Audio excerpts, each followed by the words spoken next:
Hey everyone, before this video starts, I just want to say I highly recommend going into the first episode of School Live with a blank slate, as it contains multiple spoilers for the rest of the series, and you can find it on multiple sources including Crunchyroll, so please take that into consideration before you enjoy this review.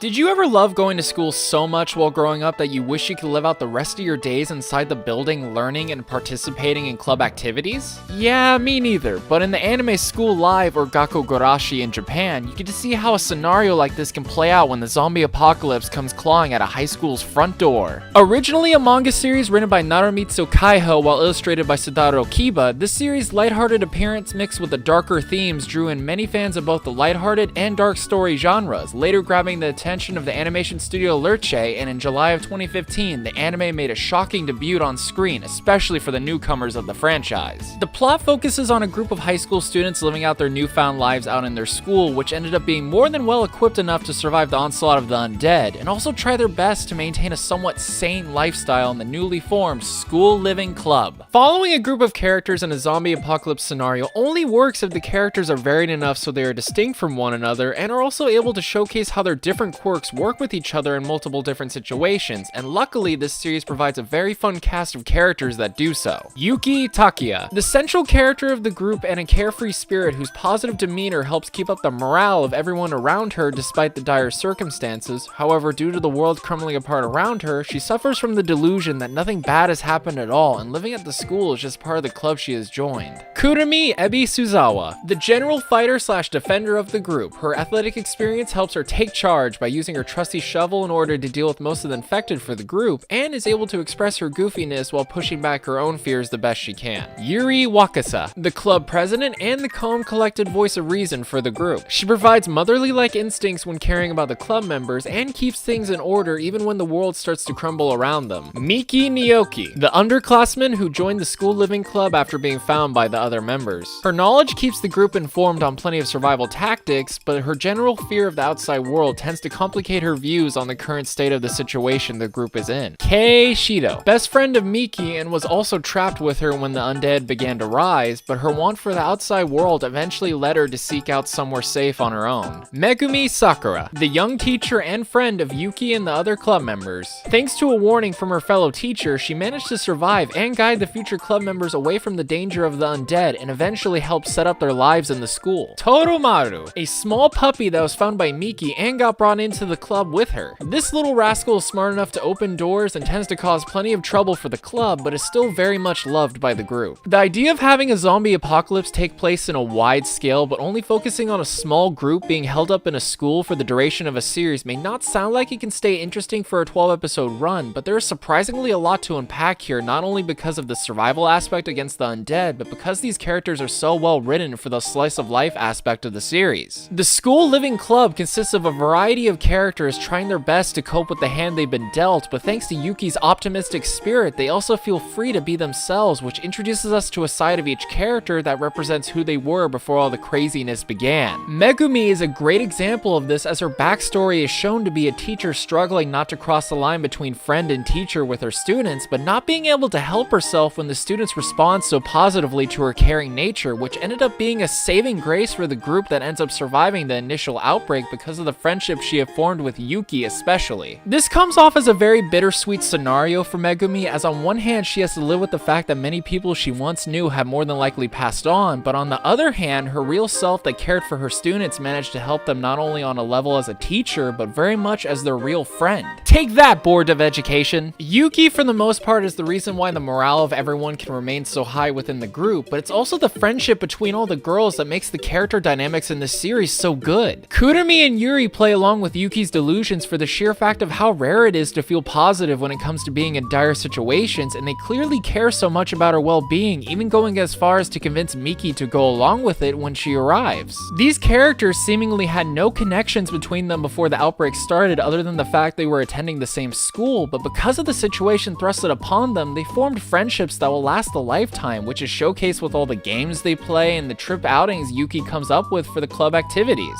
It makes the connections you see between the club feel very real for the audience and can spark up some thought about how surprising life can be when bringing people together unexpectedly. Hopefully with less death, of course. Actually, I take that back. Bring on the undead! Now, I could be coming off as biased with how much I love zombies and the media they are portrayed in, but something I very much appreciate is how this series treats the undead not only with their design choices, but with their behavioral quirks as well. They play off the basics of zombie behavior, responding to noise and the constant need to feed on flesh, but something they also touch upon that isn't as common is the residual memories of each zombie's past life being carried with them. This isn't a new thing to pop up in zombie media, but it is refreshing to see because it doesn't get touched up on all that often, and it makes sense with how it's used here, as a lot of students got infected while being on campus, so naturally their memories up until they died are tied to the school, leading them to wander aimlessly around the same areas they used to walk when they were alive, whether it be from instinct or the small amount of brain activity they have left. I can talk way more about the general aspect of zombie behavior, but I feel it's best to save it for a future video I have in mind. The horror aspect in this anime is heavily tied to the zombies themselves and how they are flesh-eating machines, but also tied to the use of darker imagery to make them stand out more besides their skin turning color or the bloody tattered clothes they stumble around in, often resulting them to appear with a shadowing fog around their bodies to further symbolize the infection they have succumbed to, and the colors of the environment turned grim to emphasize the danger they bring. Although there were a few moments of CGI used in this anime to make the zombie movements come off as fluid, they fell a bit short and looked a little more janky than it should have, but luckily there aren't too many moments of this compared to the rest of the scenes where the undead comes off and menacing in design. A very important aspect of the horror genre, besides the gore of the bloody scenes or the initial fright when the threat starts forming, is the mentality of how the cast deals with their predicament, and that is something I feel is excellently explored in the series through the coping mechanisms to the eventual progression of instability that can come with multiple threatening situations popping up throughout the story. Having an apocalypse-like situation is a perfect scenario for these elements to shine, and School Live does have its cast surviving in a dire circumstance, which makes it very prone to having mentality be a factor in many of the actions and behaviors these characters go through, if that wasn't already clear with how Yuki goes about her life in the school. Now, in order for me to talk about more about the examples I really liked throughout this series, I have to mention quite a few spoilers and moments that are tied to the ending itself, and a few other surprises that came up that are better left to be seen with fresh eyes during the first viewing, so I'm gonna put up a big spoiler warning here and the timestamp you can skip to in order to continue on ahead, spoiler free. Hey, club rules dictate you don't get spoiled, so my hands are tied here. Every single character in this series goes through the initial shock of the world falling apart around them, and that results in their mental states taking a hit for obvious reasons, but when watching this series, you experience so many different moments that greatly affect each character, often causing more moments of uncomfortability while at the same time still drawing you in, as you've already grown very attached to these characters. Yuki's delusion over the world still being intact is a real thing the human mind could do to cope with tragedy, but what is brilliantly done during the first few episodes is you don't really know the extent of how far gone she is, but you start to pick up on it through the small hints of how the characters react to her dialect or just the imagery surrounding her in multiple scenes. One of the saddest moments that comes with her delusion is the realization that the Megami we've been seeing during the present time is nothing more than a figment of Yuki's imagination, and the real Megami sacrificed herself long ago turned out to be a very big shock to the audience, but also very devastating to Yuki, as this moment sparked her delusion as a way of protecting herself from the tragedy that happened. This moment gives you clarity on why Yuki is so out of touch with reality, but also this revelation was hinted at a lot early on through the moments where the other girls seemed to ignore Megami without meaning to, or the scenes where she would be with the group one moment but would be gone the next. If a series can subtly hint at tragedy while still making it have an impact on you even after you started to pick up on it, you know the series is doing something right with its writing, as you really feel like for the first few episodes you've been experiencing the plot through Yuki's eyes up until the pinnacle moment with the twinge in music and the twitch of her eyes when Miku asked Yuki, "Who is Megune?" The rest of the girls aren't spared from moments of instability either, as they've slowly been cultivating into big outbursts towards the last 3 episodes. Kurumi has been carrying the trauma of having to take care of her senpai when he turned and attacked her, leading her to have some PTSD when it comes to killing the undead, and even more so when she comes face to face with a zombified version of Megumi. This situation situation is a direct mirror of her having someone she cared about a lot turn hostile towards her, which is so much of a shock causes her to freeze up and get bitten. In almost all cases of a zombie bite in pieces of media, you're infected with the disease within seconds, and after an undetermined amount of time, you will end up turning, and that leads into a pinnacle choice for Yuri, as earlier in the story, she made a promise to Kurumi she would take her out without hesitation so she wouldn't end up turning, but has trouble following through with the promise in a moment that is arguably the toughest call to make in the series. Yuri had already lost one person close to her at this point, and that grief is something she's been carrying this entire time, so when faced with another situation where she would lose someone dear to her, she breaks down in fear and guilt over her own weakness, something that has been hinted at but not directly shown until this moment. Miki has also had plenty of moments throughout the story where her fear of the undead caused her to be shaken, especially in the case when Kay left the mall without her, but throughout her steady development manages to step up to seek out the medicine to save Kurumi, even with the weight of her past on her shoulders and the tragedy that befell poor Toromaru leading up to these chain of events. Throughout the entire anime, there's been one common thing all the characters have been dealing with that has been the drive of all the instability, and that is fear. They have been carrying the fear of the undead, the fear of losing someone you love, and the fear of facing the unknown, causing them all to fall into despair at the very end, but it's because of this the biggest moment of development happens of Yuki overcoming her fear of reality and ends up saving everyone in a situation where no one else could. She finally let go of her delusions and accepted Megami was gone, which was nowhere near an easy feat for her to do, but the love for her friends managed to pull her through all the fears and instability she showcased this entire time, which was a very rewarding event to experience at the end. All the club members still clearly have things to work through during the aftermath, but by having this one shining moment of hope pull through makes you think they are going to be okay over time, which is a touching message the audience can take away for people dealing with issues of fear, similar but not as extreme obviously. Although Toromaru getting bit and passing away after so many happy moments was heartbreaking, like I'm not one to get teary-eyed over a series often, but that lovable pup deserved way better, dang it. When it comes to the animation, Studio Lerche nailed the visual style with its bright color schemes and with how it would contrast to the more horror-inducing scenes while maintaining fluid motion during all of the action scenes sprinkled throughout its short run. Sure, the idea of cutely designed girls fighting the undead can be appealing to the audiences, but the animation team decided to focus way more on the horror aspect when it came to animating these encounters, which is something the fans of horror can really appreciate.